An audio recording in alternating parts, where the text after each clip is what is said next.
Good evening, folks. Papa D coming to you tonight again from Central Florida.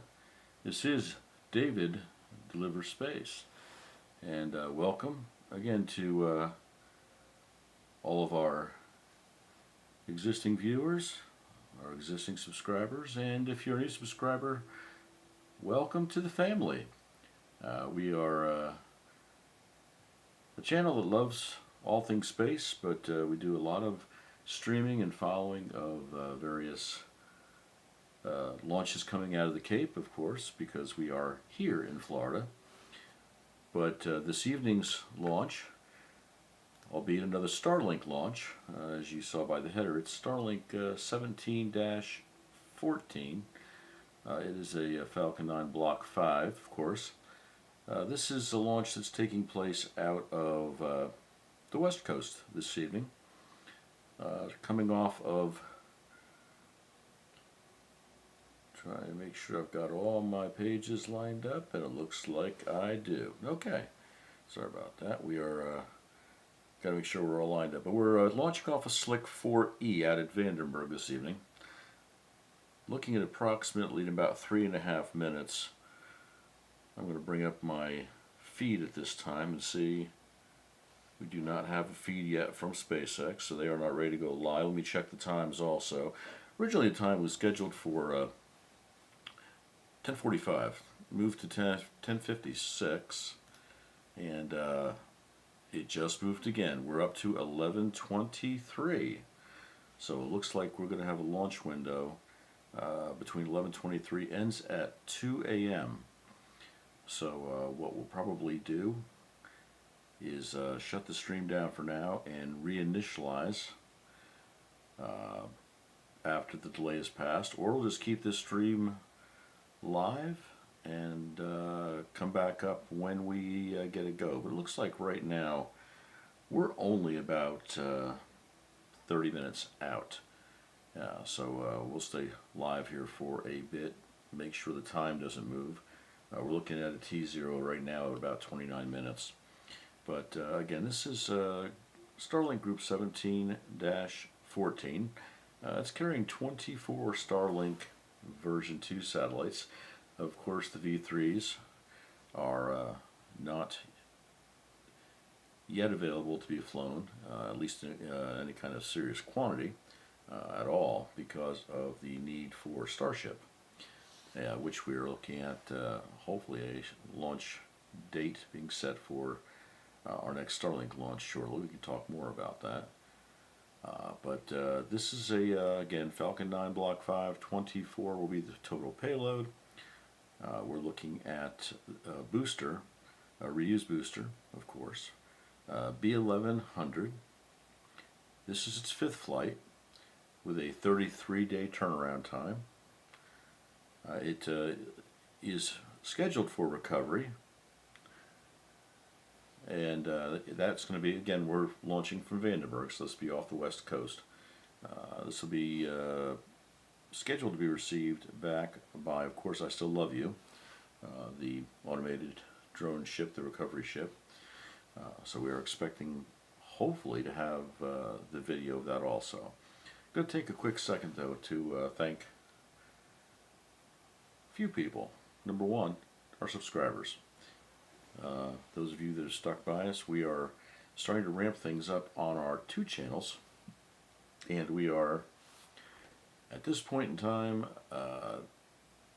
with the launch cadences coming out of the Cape alone, before Starship starts to really blow and go out there, we are going to be quite busy, to say the least, trying to pick up as many of these launches as we possibly can. Right now, again, the cadence is picking up. We're looking at just this week alone. But we do have an Electron taking off out of New Zealand that we're going to try to cover. That's going to be about 11:09. So we are right up against that because of our time push on the Starlink. So we may have to try to switch over to that for just a bit. I'll try to confirm that and switch over. But we also have a a couple of Chinese long marches coming off, a progress ship, delivery ship out of Kazakhstan, destined, of course, for the International Space Station, and then another Starlink a little bit closer to the end of the month, around that's 26th. So there's a whole lot going on, and we do see, it's good to see the Electrons coming into the fray, jumping in there a little bit. But we are going to keep as close eye on those as we possibly can. That's an exciting company, a lot of things going on there. We got to do a video about that.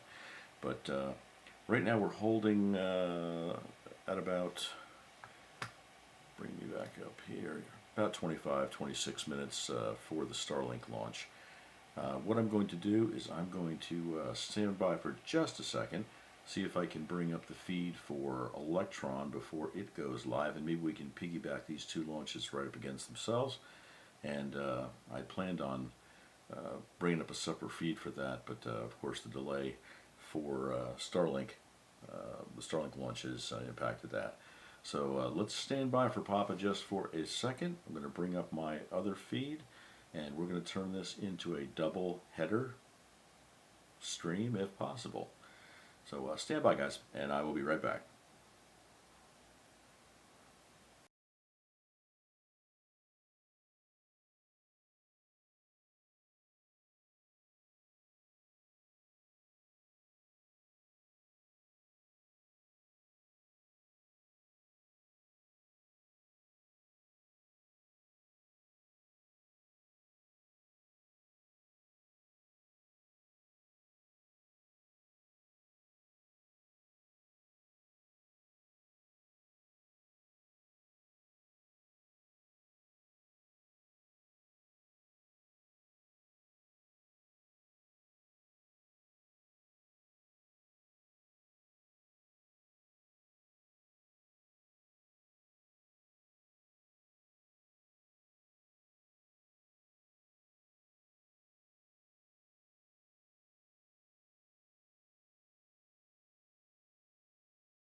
Alright folks, about ready to bring up the feed so we can watch the launch of the Electron.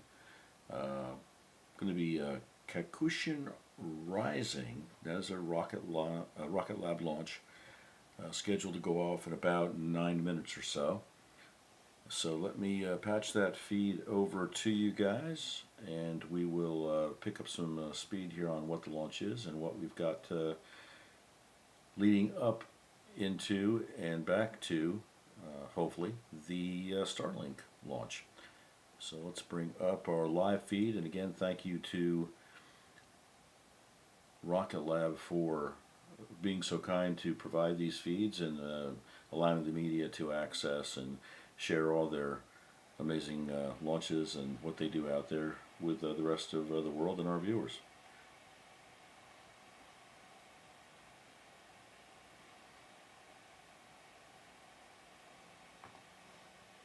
Power their own sets of Rutherford engines. Now, Stage 2 contains a single Rutherford engine, while Stage 1 holds 9 engines to generate enough thrust to power Electron most of the way to space. Each one of those engines are 3D printed, and they're also unique in the industry for being electrically driven, using battery-powered pumps rather than traditional gas generator turbo pumps. That design makes the Rutherford more efficient for mass manufacturing, which, along with Electron's flight history and satellite deployment accuracy, are some of the key reasons why Electron is the world's most frequently launched small orbital rocket. Our heritage in propulsion is one we're particularly proud of here at RocketLab.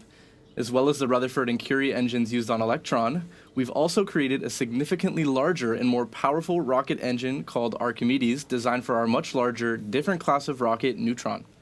Just to give you a sense of scale, Archimedes has roughly 35 times the thrust of a Rutherford engine, while a single Archimedes is equivalent to more than 3 entire Electron rockets. Now, on the other end of that spectrum is our newly introduced electric propulsion system for satellites called Gauss. And it's made for long-duration missions in space and high-performance maneuvering aimed at new satellite constellations. These types of thrusters are hard to find or to bulk order in the satellite industry, but with Gauss firing away and a production line already set up at our facilities, that is something we're looking to change. Here's more about Gauss. Gauss opens a new chapter in propulsion at RocketLab, but it really is a natural extension. And electric propulsion is an important tool to have in the kit. Propulsion is in our DNA. I think RocketLab has one of the best propulsion teams in the entire world, and it's really exciting to see it expand into electric propulsion.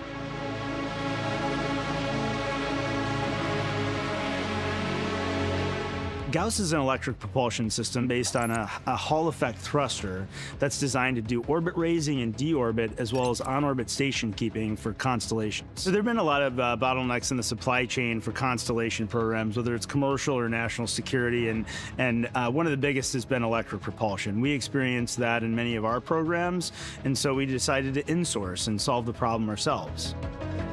So Gauss is a really good thruster in its class, and so it's about a 700 to 850 watt thruster that's got about 40 millinewtons thrust performance and excellent specific impulse. But what's great about it is that it's also throttleable, so that you don't have to size your power system to the propulsion, but rather you can have the propulsion work to your power system. Even though we've qualified it for xenon, we of course recognize that there's other gases that people want to fly. So Gauss was designed with that in mind as well.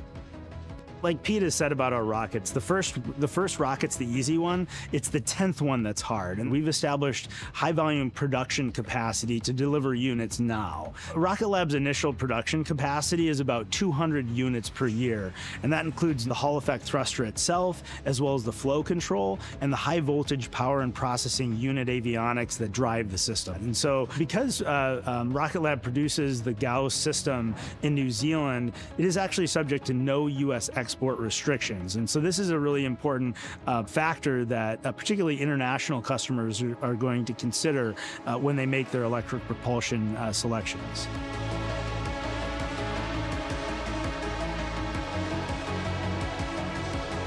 It's a really exciting moment for RocketLab. We've started to deliver units to ourselves. And so right in this factory, we have satellites being integrated with our Gauss thrusters and available for the market today.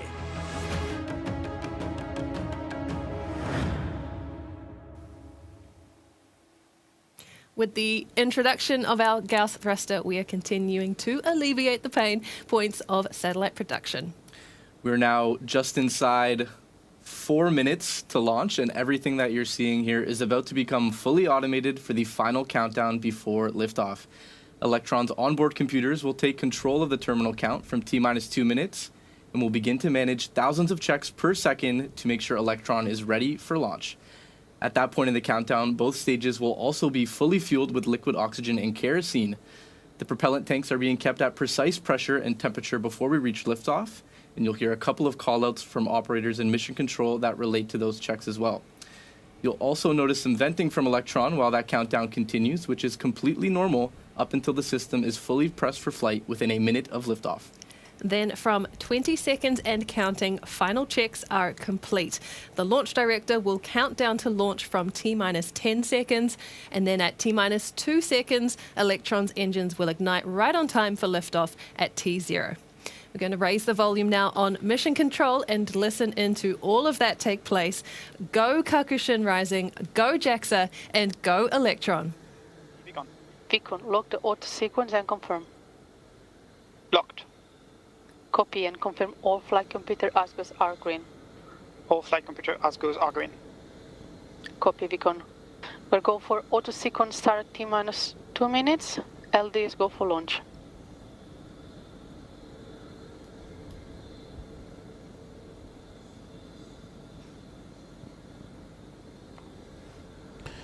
All right, folks, as you can see, we are within inside of 4 minutes until launch of Kakushin Rising. And just real quick, because we came in late to the game on this, this is a Waseda Sat-02. It was produced by Waseda University, manufactured by Waseda University, and it is a technology demonstrator. It is a 3D printed satellite. Vehicle is fully on internal power. AFTS is green and enabled for flight. And it will be used to conduct some experiments regarding deployment of membrane surfaces. So it's a demonstrator model, it's a demonstrator project, and pretty fascinating. It's a 3D printed satellite. It's going to be just a single payload, about 1.2 kilograms on this single piece of equipment today. LOX load is complete. The system is in recirculation.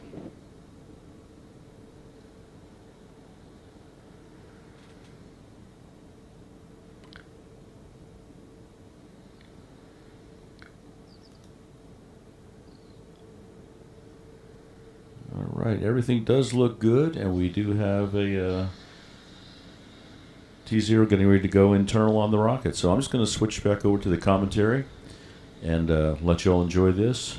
Anti-gravity is disabled.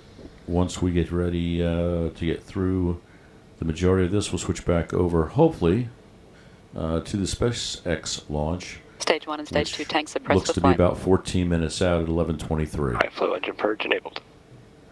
So enjoy the launch of Kakushin, yeah, Rising. This is RocketLab, the Electron delivery vehicle.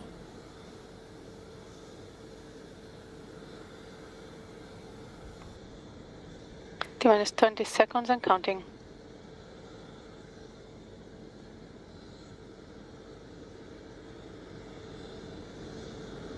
Ten, 9, 8, 7, 6, 5, 4, 3, 2, 1.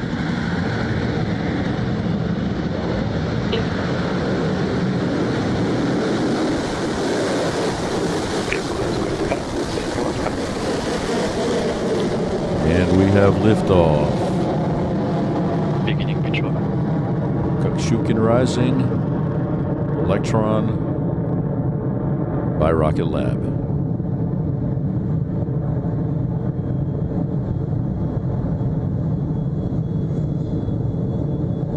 Stage 1 propulsion is nominal. Liftoff confirmed, and Kakushin is rising with Electron from Launch Complex 1. We are on our way to orbit for JAXA, and pitchover has begun to place the launch vehicle on its correct trajectory south over Antarctica. We're building up horizontal velocity now before Electron is expected to pass through max Q, or maximum aerodynamic pressure, We should hear a call out from mission control that we've cleared it momentarily.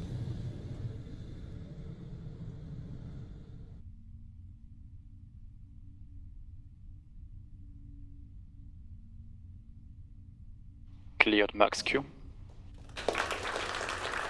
And there's the call out for Max Q. Those 9 Rutherford engines have accelerated Electron past 2,200 kilometers an hour and more than 18 kilometers above Earth, now just a minute and 30 seconds after liftoff.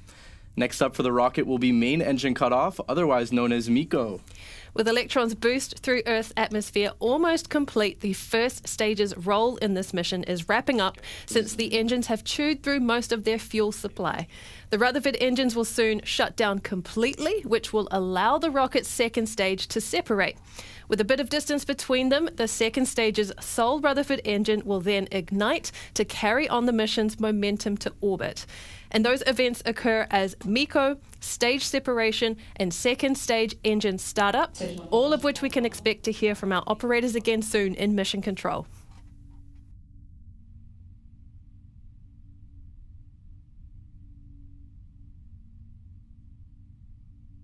"15 seconds to staging." Enter it burnout detect mode.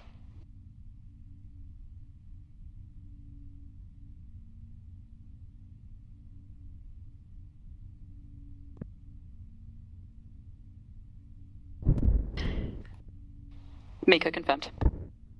Stage separation confirmed. Stage 2 ignition confirmed. Beautiful work. That is MECO, stage sep, and second stage engine ignition as expected as Kakushin Rising continues on to orbit. And in just a few seconds, Electron's payload fairing will split and fall away in 2 halves. That will be the first time that Kakushin Rising will be exposed to space.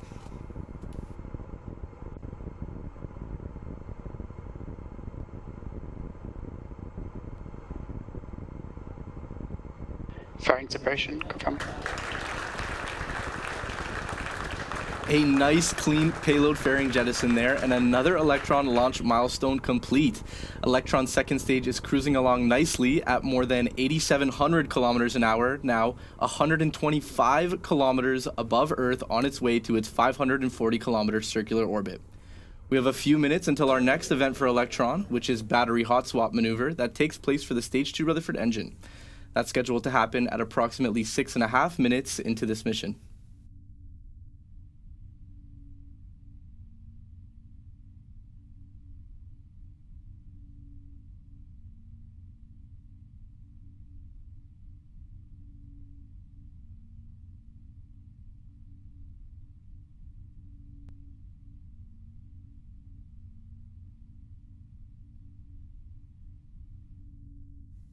Electron's second stage engine burn continues nominally for Kakushin Rising, with this phase of the mission focused entirely on building orbital velocity before those satellites are released. Guidance systems are steering Electron with precision toward the mission's 540-kilometer target orbit.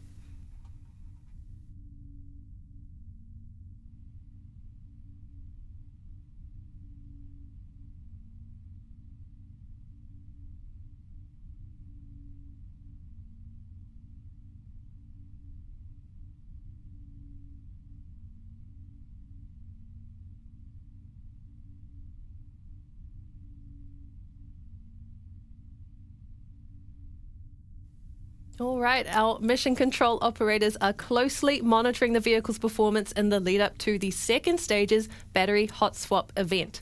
So the Rutherford engine relies on batteries to drive its electric propellant pumps. But as the second stage burns through the original battery's power, it must transition to a fresh set of batteries mid-flight to keep the engine burning to full duration.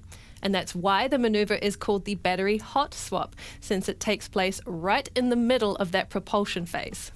The old batteries will be jettisoned, which you should be able to see in real time on your screen. Just watch for the silver box to eject quickly, right at around the T plus 6 minute 33 second mark. Just a couple of seconds to go until that happens.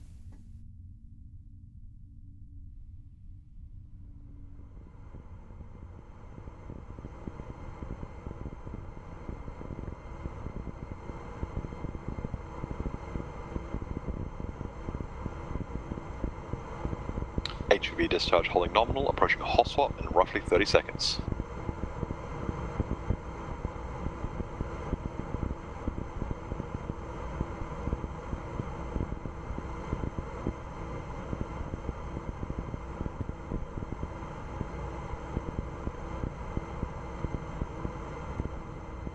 floating there.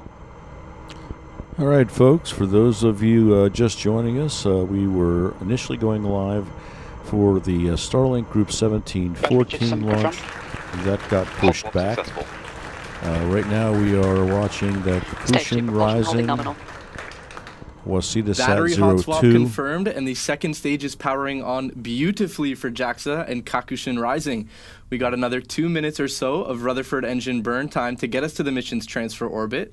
And at this point in the flight, Electron's second stage has completed almost all of its mission milestones. The last remaining steps are second stage engine shutdown and then separation of the kick stage with its satellites, much like what was experienced for stage 1 and stage 2 separation. And we are less than 2 minutes away from the second stage's final actions.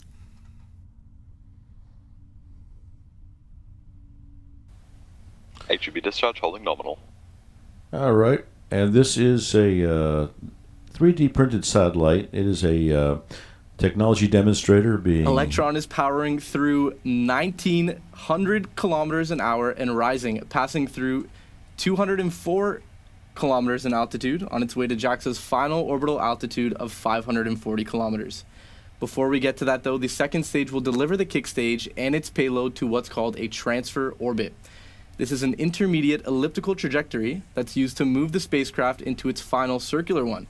It acts like a bridge, with the kick stage using its engine to expand that transfer path and enter the final orbit for the mission.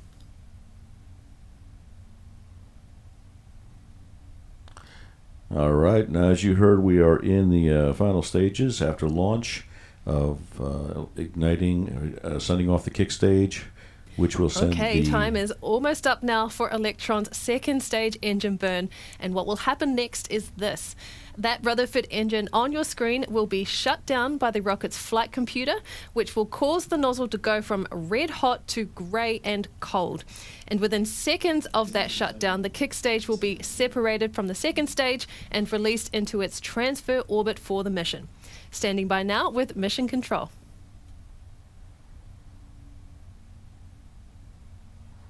Well, so far this mission is going really well. Launch on time. Getting ready for... Seeker should confirmed. be very sure. There it is. The engine shutdown. Everything seems to be running smooth Stage on this separation launch. confirmed. Nominal transfer orbit achieved. There we go. That is SECO confirmed with the Rutherford engine shut down and the kick stage released from the second stage. Kakushin Rising is almost ready to be deployed to space to begin its mission.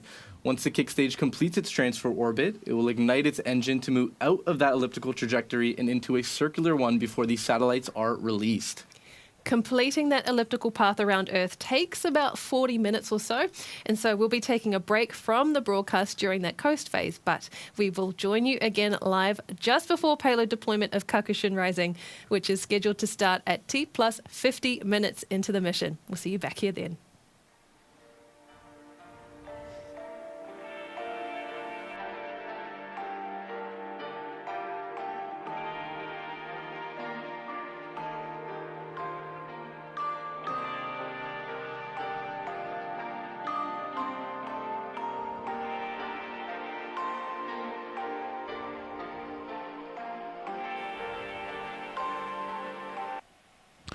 All right, folks. That probably will end that. We're getting ready for the separation in about 40 minutes, so we'll try to come back on that one. And we're working right now to get switched back over, hopefully, to the SpaceX launch, which is where we started off. And it looks like we are right now about 2 minutes out. So I'm going to be switching over to that. We can watch the launch of SpaceX Starlink Group 17-14 out of Vandenberg Air Force Base in California. And let's head to Vandenberg.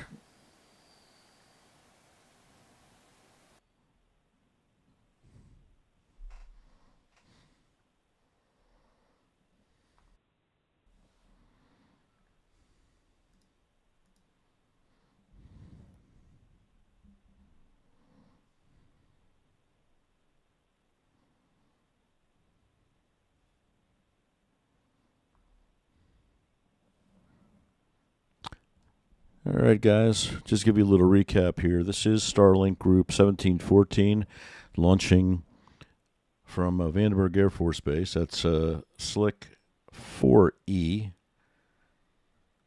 Stage 2 LOX load is complete. All right, we just finished up with LOX load, about 1 million pounds of propellant. And oxidizer on board. This is booster B1100, flight number 5 for this booster, 33-day turnaround. And this booster is scheduled to for an attempted recovery off the coast of California on, of course, I Still Love You. This mission is carrying 24 version 2 Starlink satellites to orbit, low Earth orbit.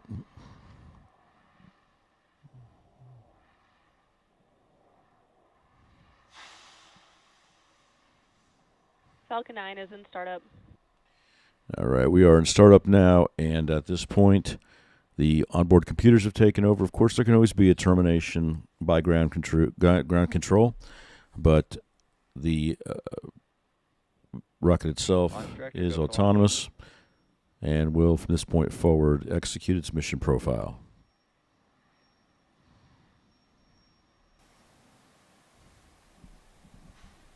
T-minus 3 seconds.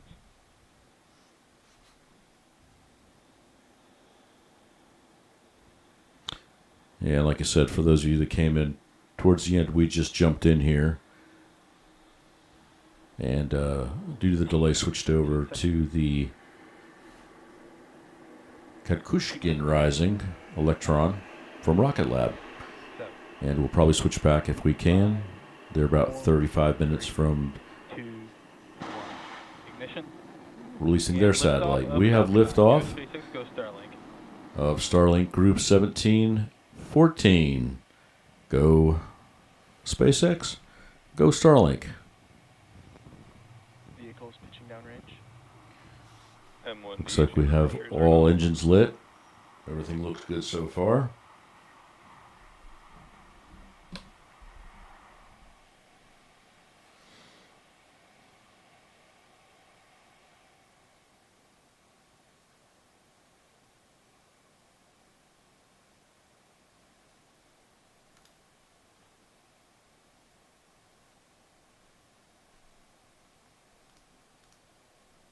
Power and telemetry nominal.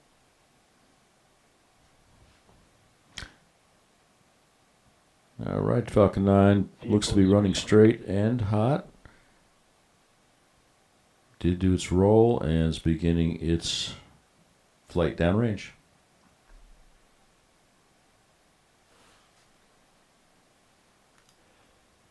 Max Q. And we just went through max Q, which you know is the point of maximum aerodynamic pressure placed on the vehicle. Before max Q, the vehicle pumps the brakes a little bit, and then will power back up once it goes through that point. Stage 2 engine chill. And we are chilling stage 2, so there's no shock to the pumps when stage 2 ignites. And we should be coming up shortly on first stage shutdown and then stage separation. And of course then stage 2 will take over the remainder of the work to orbit.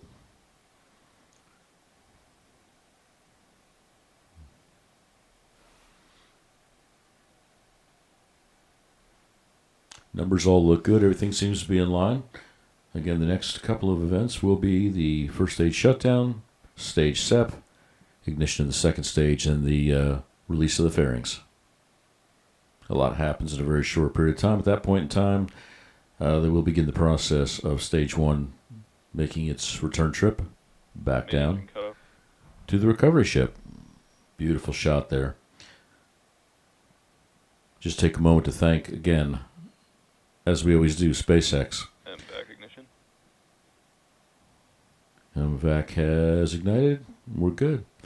But thank you to SpaceX for what they provide. Same thing with RocketLab and the providers that all give us access to their feeds and let us share the amazing things they are doing in helping man become an interplanetary species. Fairing separation confirmed. Yeah, right. Fairings are gone. There are the satellites, 24 of them lined up. You'll see those grid fins that have just come up. Of course, those are used to help steer the ship and bring it down for a landing once the rocket comes down in and gets into the thicker parts of the atmosphere.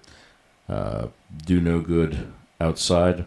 And of course, that's the cold gas thrusters that do the work there. But once they reach the thicker parts of the atmosphere, those grid fins will steer the ship and bring it down, we hope, to landing number 5.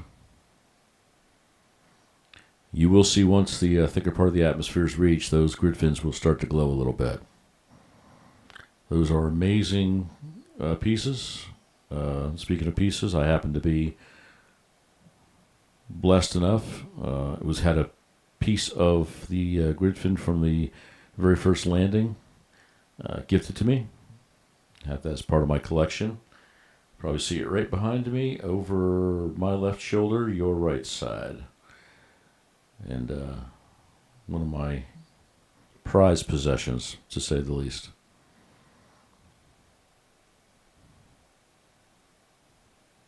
You see those bursts, those are the cold gas thrusters that are helping position the first stage, the Falcon 9, as it begins its return.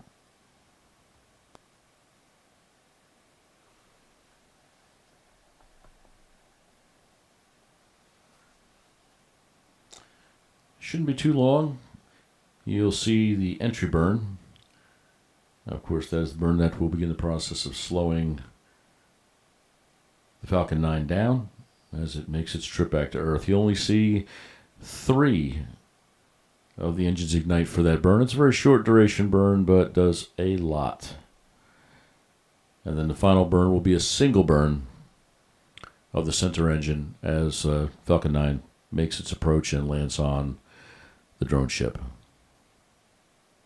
Beautiful shot looking up the Falcon 9. And also the second stage. Still burning hot, straight and steady. On its way to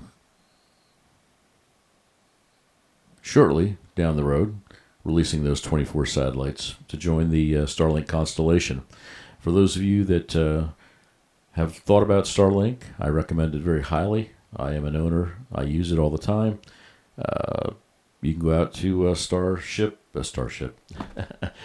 SpaceX, Starlink, and purchase the equipment.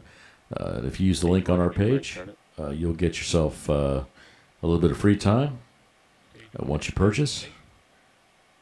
And there is the burn we were waiting for. Fairly short burn. But the constellation is ever growing, and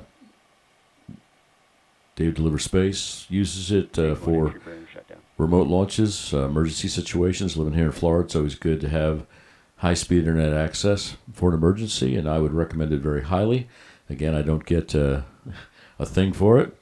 We are not a monetized page. We do not have sponsors, although if there's anybody out there that would love to sponsor, we're always open to hear.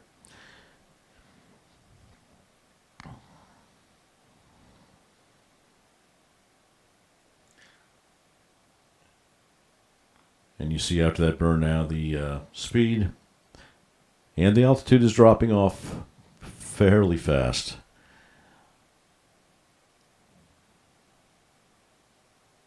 And we should just be a few moments away from the landing burn. And we hope recovery number 5 for this Falcon 9. Stage 1 transonic. All right. You heard that call. We just came through the sound speed of, through the sound barrier. I think Papa D needs a cup of coffee this evening. But that's when the grid fins will take over. Thicker part of the atmosphere will allow the grid fins to do their jobs and steer the ship down to a recovery.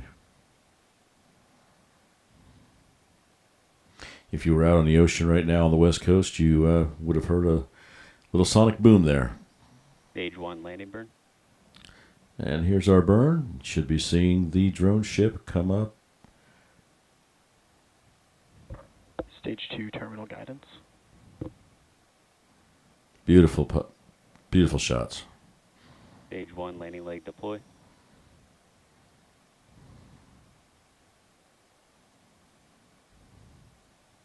Stage 1 landing confirmed.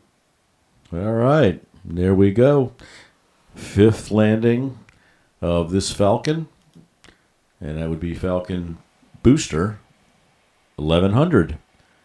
And that landed on, of course, I Still Love You, just off the coast of California. Impact shutdown. Just wait to hear if we got optimal orbit insertion.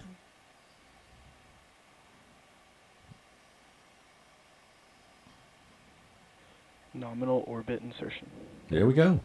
And we are good to go. So that is another success for SpaceX. Congratulations to everyone out there. You guys do a great job. Amazing stuff. And we are looking forward to more and more as this year proceeds forward.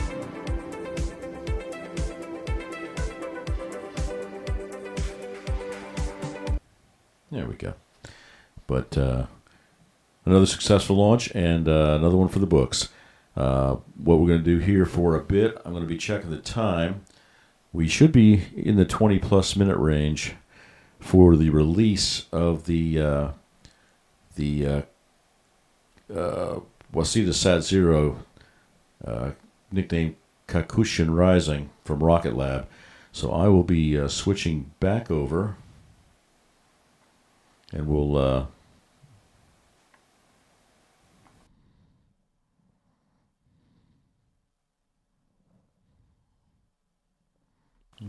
okay, there we go. Just a whole lot of things going on there, but let me switch over here, see if we still have a feed, which we should.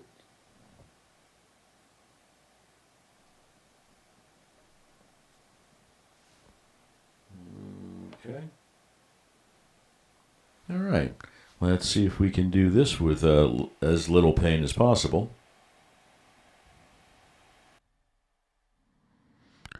Okay, we're back on the feed for RocketLab. And again, for those of you that came in late, we initially intended just to initially show the Starlink launch and then switch over, but the Starlink launch was delayed, so that allowed me to continue the stream over here to RocketLab. And again, as we thank SpaceX, thank you to RocketLab for their amazing coverage and the things that they allow us to share with our viewers. But this is a technology demonstrator mission. It was manufactured by Waseda University, and the operator is Waseda University, going into sun-synchronous orbit, and it is a 3D printed satellite used to conduct experiments regarding deployment of various membrane surfaces. And it is, let's see, yeah, that's pretty much the nuts and bolts of what that is.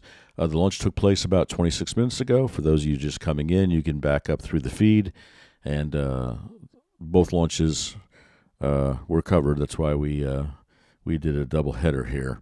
Normally we would have those separated and be separate streams, but technology being what it is allows us to switch back and forth pretty quick, as long as the providers don't mind us sharing their feeds. So we are thankful for that. Right now we're in coasting stage, and going to fast forward back through here, get us up to speed, up to date. All right, about that. Yeah, we've had feeds going back and forth, so we are getting close. But again, the spacecraft is in the coast stage prior to its release of the satellite. So what we're going to do is we're going to stay put with this for a while, and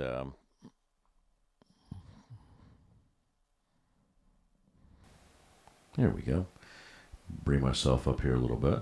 But we will stay with the coast feed here, finish this mission up, and hopefully be able to see an amazing view of the release of the Waseda Sat-02. And we should be within the 20-minute, 15-minute range right now.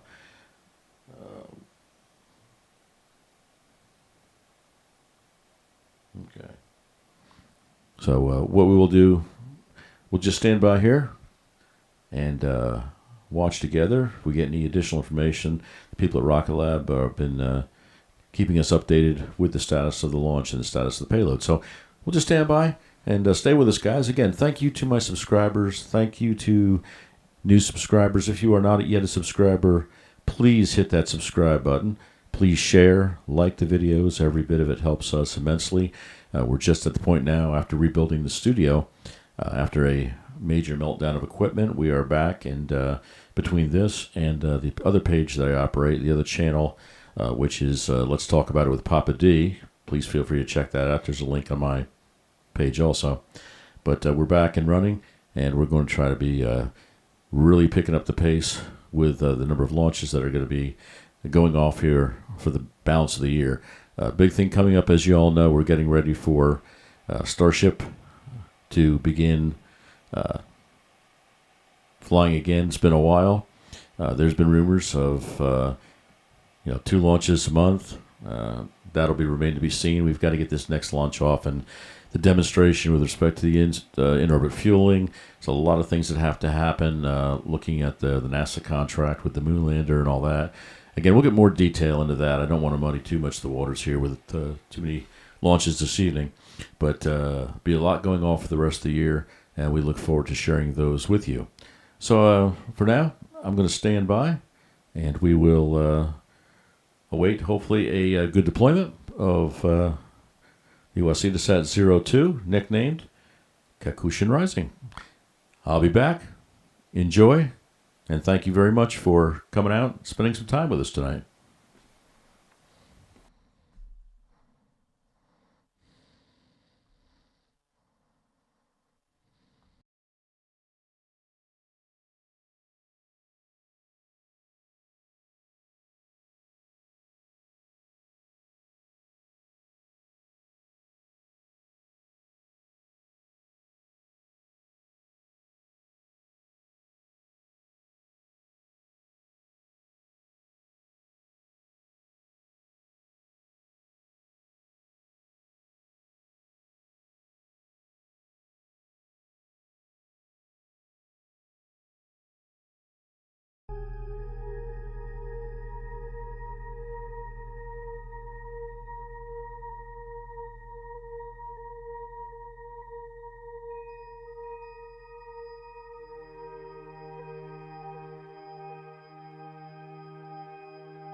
Hey guys, Papa D back.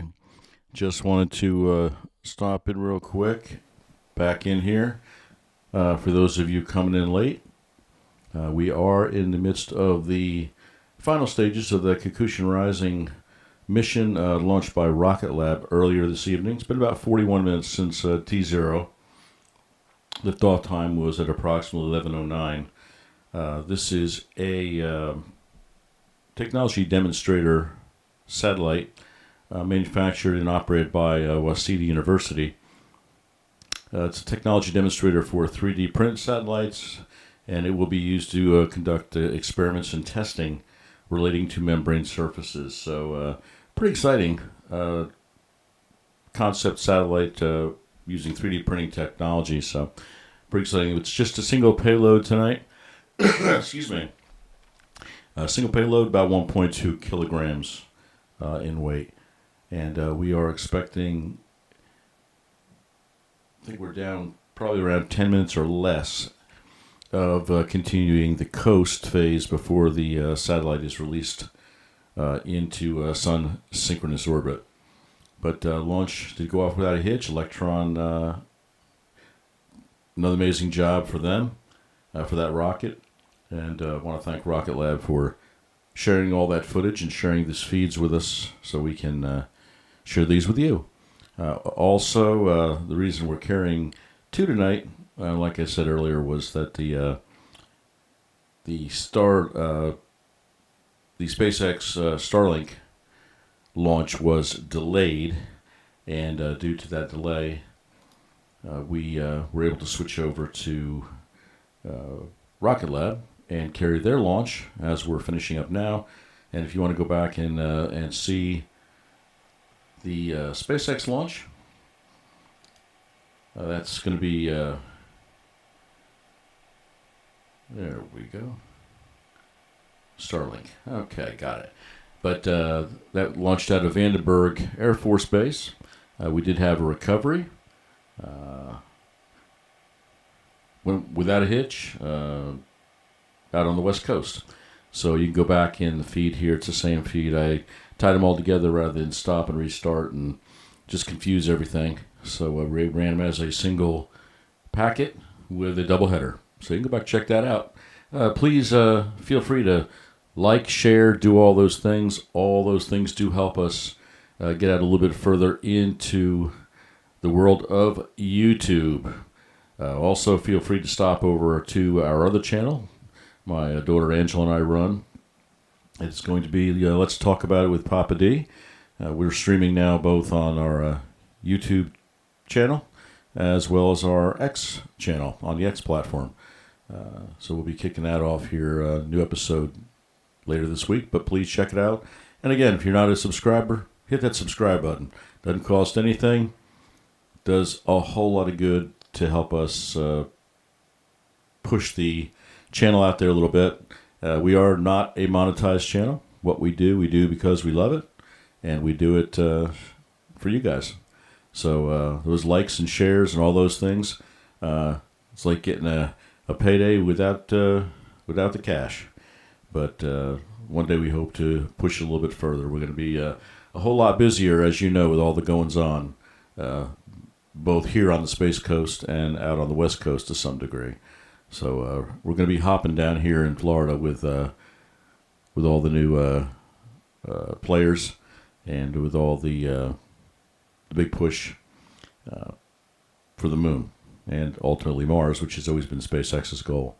So please like, share, and all that stuff. And again, we want to thank SpaceX and RocketLab both for all they do and all they allow us to do.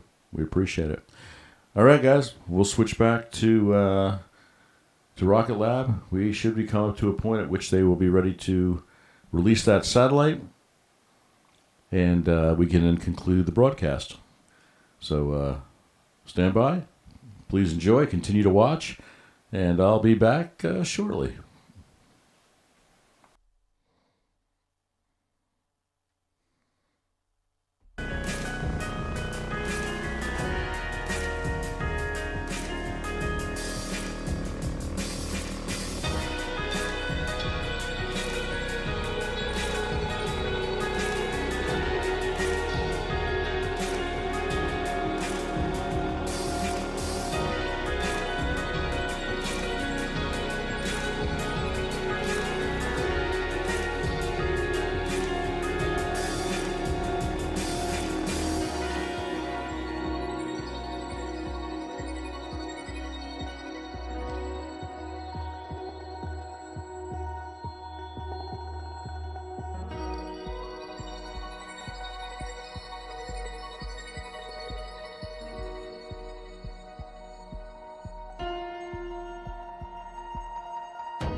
Hello and welcome back to our broadcast for the 87th Electron launch, the Kakushin Rising mission for JAXA. At 3:09 p.m. local time today, Electron left Earth with a beautiful looking launch from Launch Complex 1. After completing all of the usual milestones on the way to space, Electron separated its kick stage with JAXA's satellites to a temporary orbit around Earth.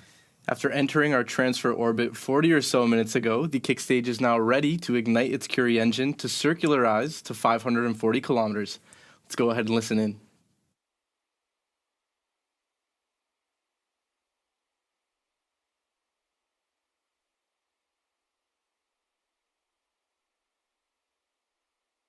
Curie ignition confirmed. And we just heard it there from Mission Control. Curie ignition is confirmed. This burn will last about a minute and a half, and then it's showtime for the payloads of Kakushin Rising. The payloads will be deployed at various intervals, and sometimes together, across the 3 minutes following Curie shutdown. And if you've ever wondered what a Curie nozzle looks like, well, today is your lucky day because we have one here to show you.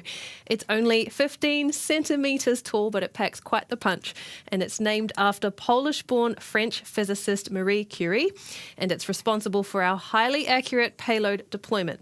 Now, the Curie engine has a specific impulse of around 320 seconds, and like our other liquid propellant engines, it's majority 3D printed.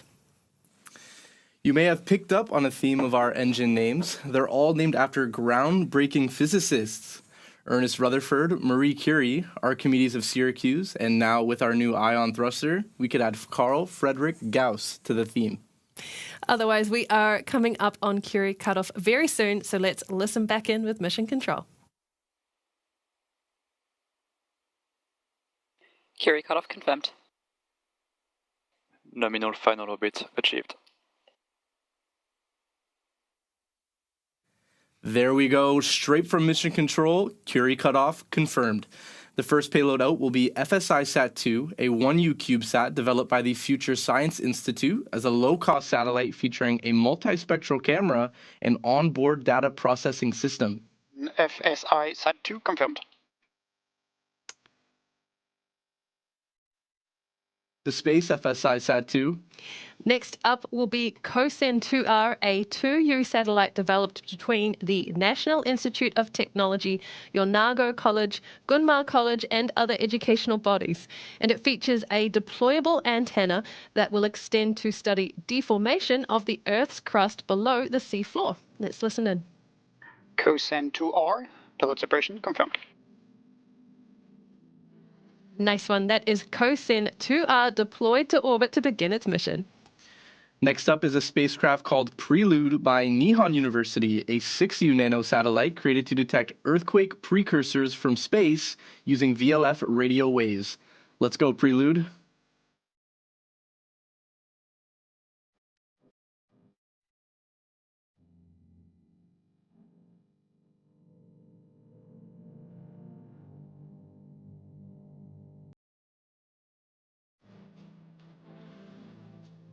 Payload Prelude separation confirmed. Congratulations to the Nihon University team and JAXA, and welcome to orbit. All right, two at once up next. The fourth payload is Mononiko, developed by Dainico Engineering Company, and it's an on-orbit demonstration of an intelligent power unit that can acquire status data from batteries installed on ultra-small spacecraft. And then payload number 5 is Magnaro 2 by Nagoya University. And their mission is to test a new method for constellation formations that involves rotating and separating linked microsatellites.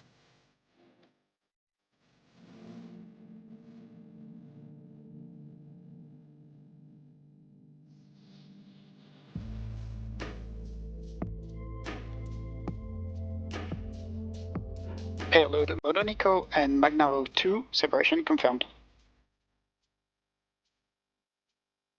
5 out of 8 at their new homes. Welcome to space, Mononiko and Magnaro 2. It's time for the final deployment for the final 3 spacecraft. First up is Arikatu by Aoyama Gakuin University testing a SATCOM network as an alert system for astronomical objects. Then we got Waseda Sat-02 by Waseda University, who used a molding technique to create their spacecraft with no screws or mechanical parts. And lastly, the Origami Sat-2 by the Institute of Science Tokyo. They'll be testing a lightweight and highly compact deployable antenna that's packed away using origami techniques, making it 25 times smaller when stowed. Payload Origami Sat, payload WSZ2, and payload Arika2 separation confirmed.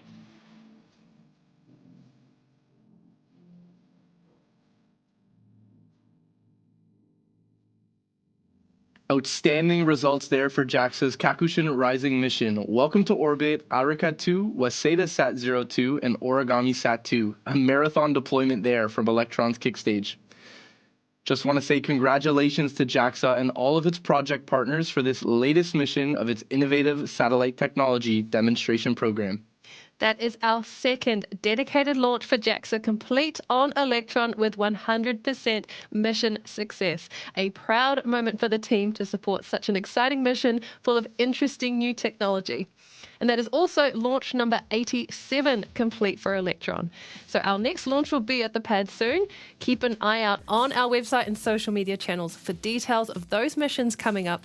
Otherwise, thank you so much for tuning into today's broadcast. Until next time, this is Rocket Lab Mission Control signing off.